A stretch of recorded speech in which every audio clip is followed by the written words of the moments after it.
Boa noite. Mais uma vez, estamos reunidos, mais do que nunca. Professamos a nossa fé, seja ela qual for.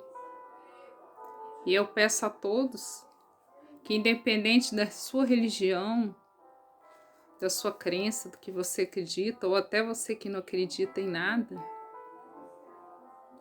eleve seu pensamento e peça misericórdia a Deus.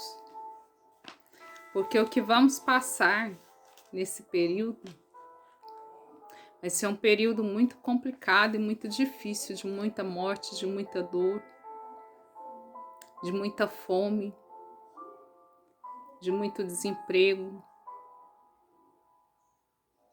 Um período complicadíssimo que quem vê assim eu falando, lendo o Evangelho, já veio falando há tempos essas causas, né, que a gente vai passar.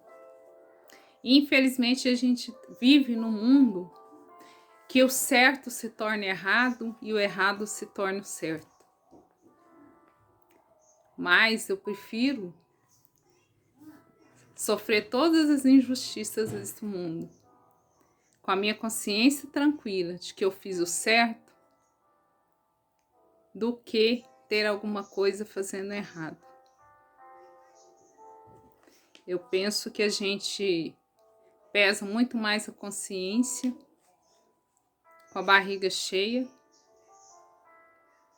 mas a gente tendo a consciência leve, mesmo com a barriga vazia, tendo que correr atrás das coisas, a gente fica em paz, porque a gente combateu o bom combate. O que seria o bom combate? Aquilo que você acredita que é certo. Aquilo que você acredita que é certo, que as pessoas não têm coragem de falar por medo de represálias ou de magoar alguém. Ou porque você acha que você tá ali e tem que morrer ali. Não, gente. A vida é um ciclo. A vida, ela não perdoa, ela roda, ela gira. Tanto que hoje você tá aqui, amanhã você não sabe nem onde você vai estar, nem se você vai estar vivo, ainda mais nessa situação agora, mais ainda, né? E temos que pedir muito a Deus. Porque aqui nessa terra não existe justiça, não existe nada. Mas na justiça divina, sim. Essa justiça, ela não falha, ela não escolhe quem é bonito, quem é feio, ela não escolhe se você é rico, se você é pobre, essa não falha. Mas a vida é uma constante luta. Você luta para viver, depois que você morre ainda você tem que lutar lá em cima ainda, né? Para aperfeiçoar. E assim a gente vai tocando a vida, né? Com fé em Deus, mas nunca perder as nossas convicções. E eu abri no Evangelho e saiu justamente nessa pauta, né? Causas atuais das aflições. As vicissitudes da vida são de uma espécie, ou se assim se quer, têm duas fontes bem diferentes, que importa distinguir. Umas têm sua causa na vida presente, outras fora dela. Remontando à fonte dos males terrestres, se reconhecerá que muitos são a consequência natural do caráter e da conduta daqueles que o suportam. Quantos homens tombam por suas próprias faltas? Quantos são vítimas da sua imprevidência, seu orgulho, da sua ambição? Quantas pessoas arruinadas por falta de ordem, de perseverança, por má conduta, ou por não terem limitado seus desejos? Quantas uniões infelizes porque são de interesses calculados ou de vaidade, com as quais o coração não tem? Quantas dissessões e querelas funestas teriam podido evitar com mais moderação e menos suscetibilidade? Quantos males e enfermidades são a consequências da intemperância e dos excessos do gênero? Quantos pais infelizes com seus filhos? porque não combateram suas más tendências no princípio por fraqueza ou indiferença. Deixaram-se desenvolver neles os germes do orgulho, do egoísmo e da tola vaidade, que secam o coração. Depois, mais tarde, recolhemos o que semeamos. Espanta-se e se afligem pela falta de respeito e ingratidão. Que todos aqueles que são atingidos no coração pelas vicissitudes e decepções da vida interrompem friamente sua consciência, que remontem progressivamente à fonte dos males que os afligem, e verão se o mais frequentemente não podem dizer: se eu tivesse ou não tivesse feito tal coisa, eu não estaria em tal situação. A quem, pois, culpar de todas as suas aflições, senão a si mesmo? O homem é, assim, num grande número de casos, o artífice dos seus próprios infortúnios. Mas, ao invés de reconhecer, ele acha mais simples, menos humilhante para sua vaidade, acusar a sorte, a providência, a chance desfavorável sua má estrela, enquanto que sua má estrela está na incúria.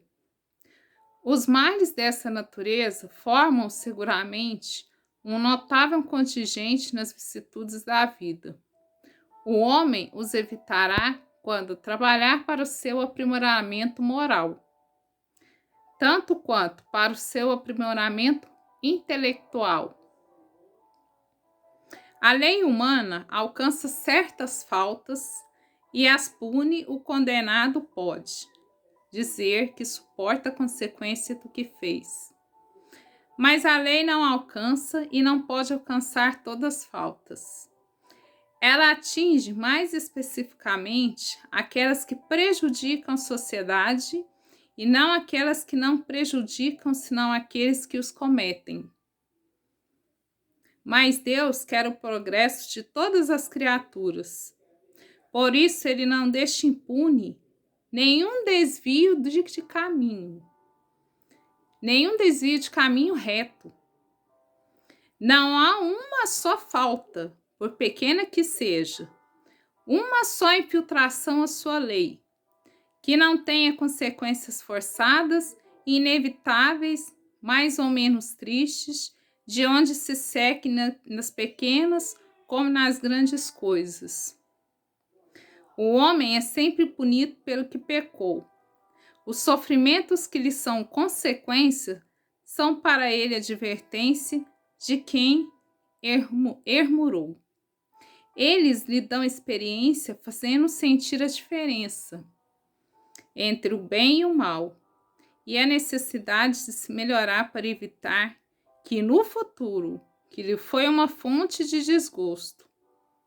Sem isso, não teria nenhum motivo para se emendar e, confiando na impunidade, retardaria seu adiantamento e, por consequente, sua felicidade futura. Então, mais uma vez, a gente percebe nessa leitura do Evangelho que não adianta, né? Às vezes você acha que pode fazer alguma coisa e às vezes está enganando alguém, mas a Deus ninguém engana, né? E bem está escrito ali que tudo que você faz, você colhe, ou seja bem, ou seja mal. Não tem Deus nesse meio termo. É consequência e causa. Consequência do que você fez, causa do que você fez. Somente, mais isso, mais nada. Aí, às vezes, até eu me pergunto, mas por que tanta desigualdade? Aí seria, assim, um outro tema para a gente estudar, né? No Espiritismo, eles têm o porquê disso. Deus, às vezes, dá muito para uma pessoa com a intenção dessa pessoa repartir, né? Mas que Deus nos abençoe e nos guarde, que assim seja. Amém.